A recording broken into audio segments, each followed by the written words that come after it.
நெல்லை வஉசி திடலில் செய்தியாளர் ரேவதி இணைந்திருக்கிறார். அவரிடம் அங்கு இருக்கக்கூடிய களச்சூழல் குறித்து கேட்டறியலாம். ரேவதி, அங்கு மழையை கூட பொருட்படுத்தாமல் தங்களுடைய போராட்டம் தொடரும், எந்த ஒரு இடர்பாடுகளுக்கும் நாங்கள் இடம் கொடுக்காமல் எங்களுடைய போராட்டத்தை முன்னெடுத்துச் செல்வோம் என்று அங்கு இருக்கக்கூடிய இளைஞர்களும் பெண்களும் நீங்க இதற்கு முன்பாக பேசிய போது குறிப்பிட்டார்கள்.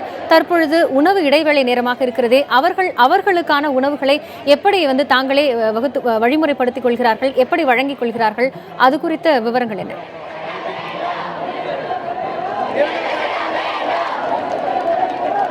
கண்டிப்பாக காயத்ரி, அதாவது தற்போது நம்ம பார்க்கலாம், இந்த வஉசி மைதானத்தில் சுமார் 3000க்கும் மேற்பட்ட ஆண்கள், பெண்கள், இளைஞர்கள் என ஒரு 3000க்கும் மேற்பட்ட இந்த பகுதியிலிருந்து குழுமியிருக்கிறார்கள். அதாவது ஜல்லிக்கட்டை உடனடியாக நடத்த வேண்டும், பீட்டா அமைப்பை தடை செய்ய வேண்டும் என மத்திய மாநில அரசுகளை கண்டித்து தொடர்ந்து கோஷங்களை எழுப்பி வருகின்றனர். அது மட்டுமல்லாமல் கையில் வசனங்கள் கூடிய பதாகைகளை ஏந்தி கொண்டு தங்களது போராட்டங்களை நடத்தி வருகின்றனர். இது சம்பந்தமாக பேசுறதுக்கு இந்த அஸ்மிதா நம்மளோட இருக்காங்க, அவங்க கேட்கலாம். நீங்க எதுக்காக அங்கே வந்திருக்கீங்க?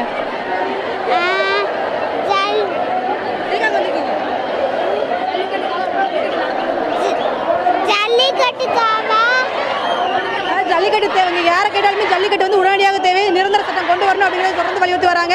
அதாவது இந்த பகுதியில் உள்ள இளைஞர்களுக்கும் மாணவர்களுக்கும் உணவு என்பது தன்னார்வர்கள் மூலம் அவ்வப்போது வழங்கப்பட்டு வருகிறது. அது மட்டும் இல்லாமல் குடிநீர், ஸ்நாக்ஸ் என அனைத்துமே அவ்வப்போது அந்த இளைஞர்களுக்கும் மாணவர்களுக்கும் வழங்கப்பட்டு வருகிறது. இது அது மட்டும் இல்லாமல் நூதன முறையிலும் தங்களது எதிர்ப்பை தெரிவித்து வருகின்றனர். அதாவது பீட்டாவிற்கு பாடை கட்டியும் நூதன முறையான போராட்டத்தையும் தொடர்ந்து முன்னெடுத்து வருகின்றனர். தொடர்ந்து கண்டன கோஷங்களையும் எழுப்பி வருகின்றனர். உடனடியாக இந்த அவசர சட்டம் என்பது நிரந்தர சட்டமாக எங்களுக்கு கிடைக்கப்பட வேண்டும்.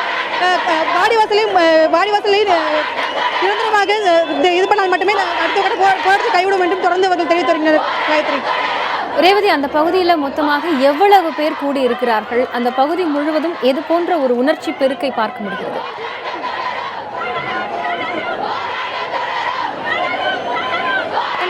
காலையில் நம்ம வரும்போது ஒரு 1000 பேர் மட்டுமே கூடியிருந்த நிலையில் தற்போது இங்கே மாணவர்கள், இளைஞர்கள் மட்டுமல்ல பள்ளி குழந்தைகளும் இங்கே அதிக அளவில் வந்துள்ளனர்.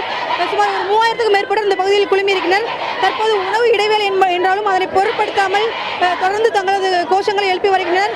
அதாவது ஒரே ஒற்றை கோரிக்கையாக நிரந்தர தீர்வு வேண்டும், நிரந்தர தீர்வு கிடைத்தால் மட்டுமே தங்களது போராட்டம் கைவிடப்படும் என்றும், அதாவது வாடிவாசல் திறந்தால் நிரந்தரமாக திறக்கப்பட்டால் மட்டுமே தங்களது கல்லூரி வாசலை மிதிப்போம் என்றும் தொடர்ந்து இவர்கள் வலியுறுத்தி வருகின்றனர். காயத்ரி.